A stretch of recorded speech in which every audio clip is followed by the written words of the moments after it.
Hello बच्चों, आइए प्रश्न को देखते हैं। शीर्ष, नाभि के निर्देशांक, अक्ष, नियता और नाभिलंब की लंबाई ज्ञात कीजिए। जहां पे परवलय का समीकरण दे रखा है y+3 इस पूरे का वर्ग बराबर में 4 गुना में x-1। अब देखिए, इसको मैंने परवलय इसलिए बोला क्योंकि इसमें y की घात तो 2 है और x की घात 1 है। मतलब एक चर की घात 2 होनी चाहिए, एक चर की घात 1 होनी चाहिए। अब प्रश्न को हल करने से पहले इसकी मुख्य अवधारणा के बारे में चर्चा कर लेते हैं। तो यहाँ पे हम लोग लिखने वाले हैं मुख्य अवधारणा। तो देखिए, यहाँ पे सबसे पहले मानक परवलय के बारे में चर्चा करते हैं। तो इसमें देखो वाई स्क्वायर, मानक परवलय में वाई स्क्वायर रहता है क्योंकि शीर्ष इसका 0 0 रहता है। वाई स्क्वायर बराबर में 4ax से इसकी तुलना करेंगे। तो पहले तो परवलय को बना लेंगे। यहाँ पे देखो, एक्स अक्ष की तरफ झुका रहेगा क्योंकि एक्स अक्ष की घात 1 है। और देखो, धनात्मक अक्ष की तरफ झुकेगा। और यहाँ पे परवलय जिस तरफ खुला रहता है उस तरफ अपने पास नाभि होती है। नाभि के निर्देशांक होते हैं 1,0 इस परवलय के लिए। अब नाभि के विपरीत जितनी दूरी पर शीर्ष से नाभि रहती है उतनी दूरी पर अपने पास नियता रहती है शीर्ष से। तो ये प्लस ए पे थी तो ये माइनस ए पे रहेगी। तो x बराबर माइनस ए या x प्लस ए बराबर में 0, ये नियता का समीकरण हो जाएगा। उसके बाद देखो, शीर्ष इसमें 0,0 दे रखा होता है। और इसके बाद आगे चर्चा करते हैं। तो नाभिलंब की लंबाई, कैसा भी परवलय ले लो उसमें नाभिलंब की लंबाई कभी नहीं बदलती है। नाभिलंब की लंबाई हमेशा ही 4a के बराबर होती है। तो ये 4a हमने ले लिया।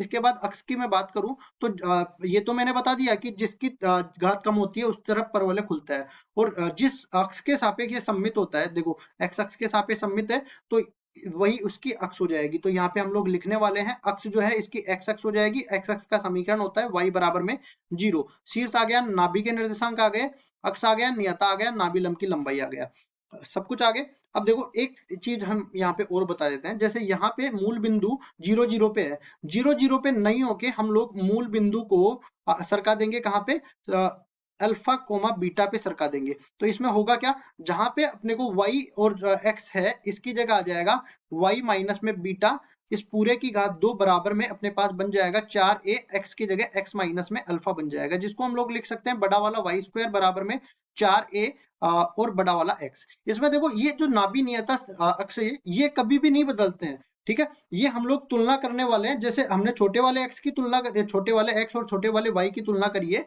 वैसे हम लोग बड़े वाले x और बड़े वाले y की तुलना कर देंगे। और फिर उसके बाद में ये छोटे वाले y माइनस बीटा और x माइनस अल्फा उसमें रख देंगे। तो देखो, करके बता देते हैं। सबसे पहले तो समीकरण को नीचे लिखते हैं। y+3 पूरे का वर्ग बराबर हो जाएगा किसके, 4 गुना में x माइनस में 1। तो 4 गुना में x माइनस 1 ये पहले से दे रखा है। इसको पहले तो लिख देते हैं वाई स्क्वायर बराबर में 4 गुना में x। यहां से तुलना करते हैं इसकी वाई स्क्वायर बराबर में 4ax से। तो यहां से हमें एक चीज दिख रही है कि 4a का मान 4 के बराबर दे रखा है, मतलब a का मान तो 1 के बराबर दे रखा है। अब सबसे पहले हम लोग क्या करेंगे, नाभिलंब की लंबाई लिख देंगे। नाभिलंब की लंबाई, नाभिलंब की लंबाई अपने पास 4a के बराबर होती है। तो 4a का मान 4 के बराबर है। तो नाभिलंब की लंबाई तो हमने निकाल ली, जो कि अपने पास आ गया 4 के बराबर। उसके बाद आगे बढ़ते हैं और अगला वाला जो भी जानकारी पूछ रही है, जो भी बात इसमें पूछी है, सबसे पहले शीर्ष की बात करें।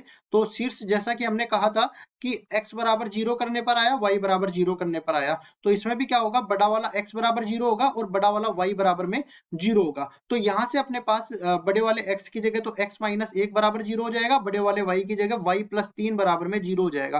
कुल मिला के x का मान 1 के बराबर आ गया, छोटे वाले y का मान -3 के बराबर आ गया।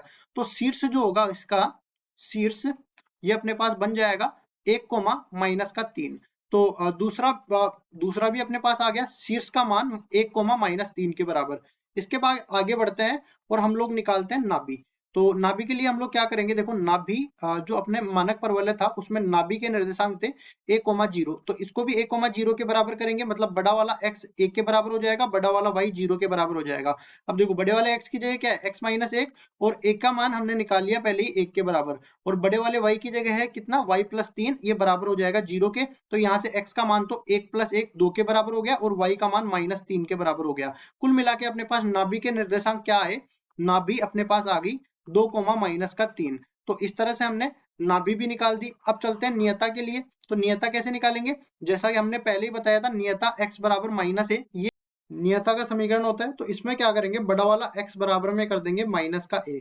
तो यहाँ पे लिखेंगे पहले तो नियता, नियता बराबर हो जाएगी बड़ा वाला x बराबर में माइनस का a, बड़े वाले x की जगह x माइनस 1 है और एक की जगह हमने निकाल लिया 1, तो माइनस 1 यहाँ से हो जाएगा और ये कुल मिला के 0 के बराबर अपने पास बन जाएगा। मतलब नियता का जो समीकरण है वो अपने पास मिल गया x बराबर में 0, ये अपने पास आ गई नियता। अब बात होती है अक्ष की, तो अक्ष के लिए भी हम लोग देख लेते हैं। देखिए अक्ष, तो अक्ष के लिए हमने समीकरण क्या निकाला था, यहाँ पे हम दिखा देते हैं। अक्ष का समीकरण था y बराबर में 0, तो इसमें भी देखो बड़ा वाला y बराबर में 0 हो जाएगा, तो बड़ा वाला y बराबर 0 हुआ।